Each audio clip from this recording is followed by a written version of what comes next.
Quand j'étais enfant, ma vie était banale, ordinaire, voire ennuyeuse.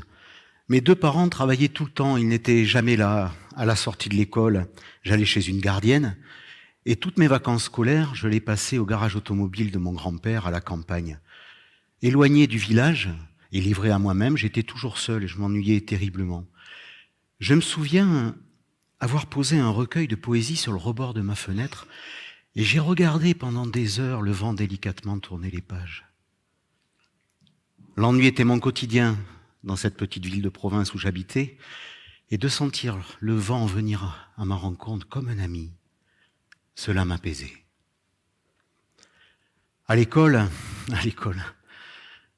je n'ai jamais vraiment brillé. J'étais toujours à côté, en décalage, et je passais le plus clair de mon temps à regarder à la fenêtre, le ciel et les nuages. Et c'est donc péniblement que j'ai obtenu mon baccalauréat après 2 redoublements.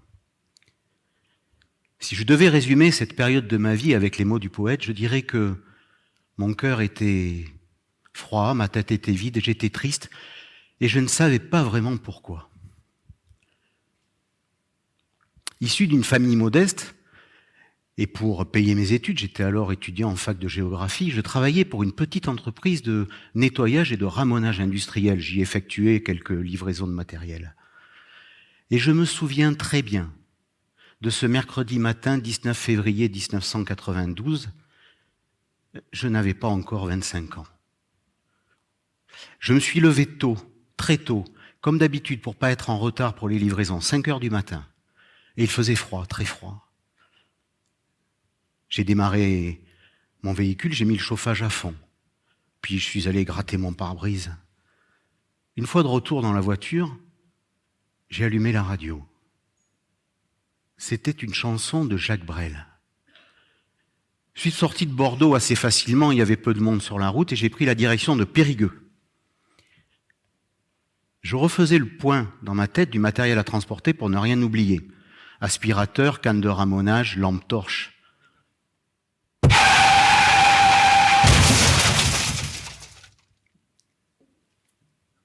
J'ai ouvert les yeux et je me suis réveillé dans une chambre d'hôpital plusieurs jours plus tard. Mes parents et ma petite amie étaient là. La douleur était partout et je ne voyais dans leurs yeux que la peur et la peine de la situation. J'avais mal, terriblement mal, mal partout. Mon corps entier me faisait mal. À partir de là, j'ai enchaîné opération sur opération, plus de 20 interventions chirurgicales. Je me souviens avoir demandé à mes parents de me rapporter un Walkman. Et c'est là que je me suis aperçu que je n'entendais plus de mon oreille gauche. Alors j'ai pleuré, mais étrangement, il n'y avait pas de larmes sur mes joues. J'ai voulu serrer très fort mes parents contre moi, mais il n'y avait plus qu'une seule main, plus qu'un seul bras. Fracture du rocher, canal lacrymal coupé, amputation et tout le reste. Chaque seconde la douleur, chaque jour l'horreur. La douleur contient la douleur. Elle s'enfouit au plus profond, puis jaillit lentement à la surface. Elle tourne, elle danse, elle sourit, et par politesse arrache ce qu'il manque. Toutes les blessures ne se valent pas. Après de longs mois passés sur mon lit d'hôpital, ce fut le temps de la rééducation dans un centre spécialisé. C'est une période longue et difficile. Les matinées sont consacrées à l'orthopédie. Et l'après-midi et le reste de la journée, je les passe à la fenêtre à regarder le ciel et les nuages en me questionnant. Mais qui suis-je devenu ? Puis ce fut l'étape de l'appareillage. La mise en place d'une prothèse, d'un membre artificiel fait prendre conscience que rien ne sera plus jamais comme avant. C'est la période indispensable du divorce entre mon corps et mon esprit. Et je découvre peu à peu que je suis devenu une personne handicapée et que plus rien ne sera jamais comme avant. Il faut apprendre à vivre sans une partie de soi. Je réalise aussi que mes amis étudiants se sont peu à peu éloignés. ceux avec qui je passais du temps à la cafétéria universitaire, à étudier, à rire aussi avec la beauté de la jeunesse, ne sont plus là. Eux, ils continuent, ils poursuivent leur chemin. Ils réussissent leurs examens. Ils obtiennent même peut-être leur premier job. C'est alors un sentiment à la fois d'injustice et d'abandon qui m'étreint. Et moi, que vais-je faire? Que vais-je faire à présent? Moi qui n'ai pas de diplôme, pas de projet, plus d'avenir. Et le temps a passé, presque 4 ans déjà depuis mon terrible accident, depuis qu'un camion m'a coupé la route, depuis qu'un chauffard m'a coupé la vie. Et je souffre toujours autant, toujours. Les douleurs du membre fantôme hantent mes jours et mes nuits. C'est dans ces conditions et à bout de souffle que j'ai imaginé, alors que je circulais sur le pont d'Aquitaine, en finir avec la vie. C'est une certitude qui transperce le cœur. C'est un carreau de flèche qui dit la vérité. Denis, il n'y a pas d'hésitation à avoir, c'est ici que le chemin s'arrête.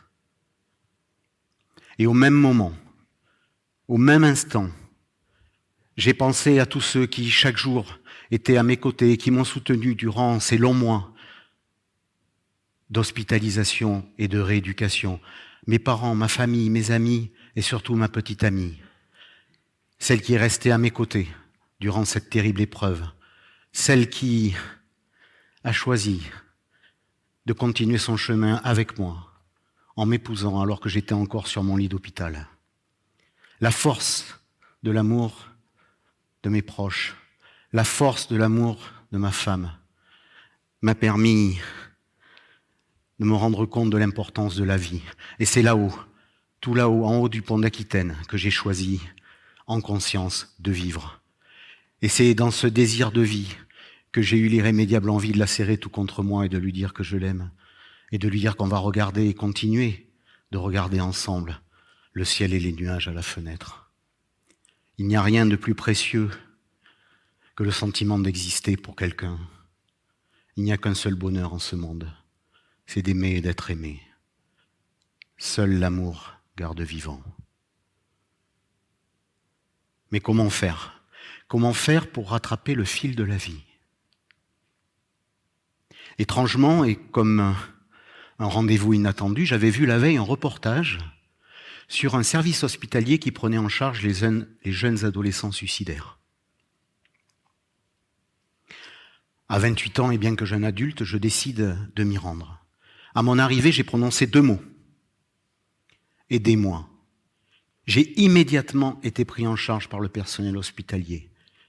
Et c'est depuis ma nouvelle chambre d'hôpital, en regardant à la fenêtre le ciel et les nuages, que je me suis juré de m'en sortir.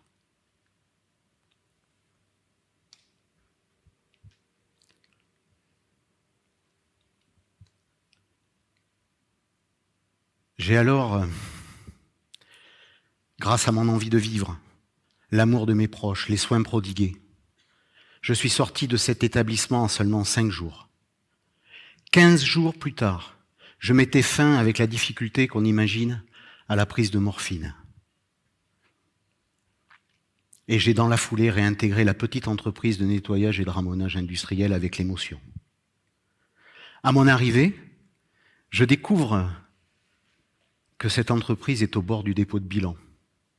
Alors je propose mes services de commercial pour tenter d'éviter la liquidation, sans expertise ni expérience dans ce domaine. Je troque alors mes chaussons et mon jogging que je portais depuis presque 4 ans contre un joli costume et une belle paire de chaussures pour aller voir les clients et les nouveaux prospects. Les premiers rendez-vous sont très difficiles. J'ai peur. Oui, j'ai peur. J'ai honte aussi. Alors, je cache tant bien que mal mon handicap. C'est que je ne veux pas être choisi par compassion. Je veux être choisi pour moi, pour moi-même, pour mes propositions. Ma détermination, mon enthousiasme et mon envie, la persévérance, finissent par donner des bons résultats, rapides et concluants. Une visite, une commande. La confiance est là. Je développe et dynamise le service commercial de cette entreprise durant 3 ans. Grâce à la bienveillance de cette société, grâce à la confiance des salariés, j'ai appris un métier, j'ai appris à mieux me connaître et surtout, à me sentir utile. Après 3 ans de dur labeur, j'ai atteint les limites de transformation de cette société et j'ai décidé de la quitter. Oui, de la quitter. Mais avec la promesse de revenir plus fort pour lui dire merci. C'est donc à l'âge de 32 ans, en 1999, que j'ai créé ma première société dans le domaine du nettoyage industriel, mais sans devenir concurrent. Puis j'en ai créé une deuxième, puis une troisième, et ainsi de suite. Encouragé par les bons résultats, je me suis engagé plus avant dans le monde économique. J'ai créé, acheté, restructuré, développé et innové. J'ai également, avec mon épouse, racheté la petite entreprise de nettoyage industriel, celle qui m'avait permis de revenir dans le monde du travail, comme une promesse. Nous y avons développé l'activité, maintenu les emplois, créé des emplois et préparé l'avenir. En 2008, j'ai été approché par l'association Progrès du Management, APM. C'est une association composée de 9000 dirigeantes et dirigeants francophones répartis dans 38 pays. C'est un lieu unique d'inspiration, de respiration, un lieu pour mieux comprendre le monde, la grande école du questionnement. Et pour moi, vous l'avez compris, c'est l'école de la seconde chance. Et j'ai l'immense joie, le plaisir de vous dire que j'ai été élu président de cette association mondiale. C'est un moment unique dans la vie d'un homme.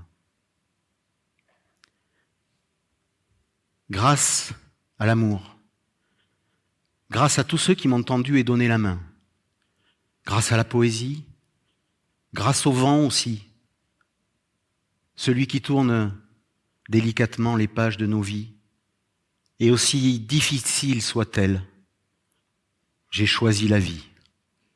Et chaque jour, je regarde à la fenêtre le ciel et les nuages.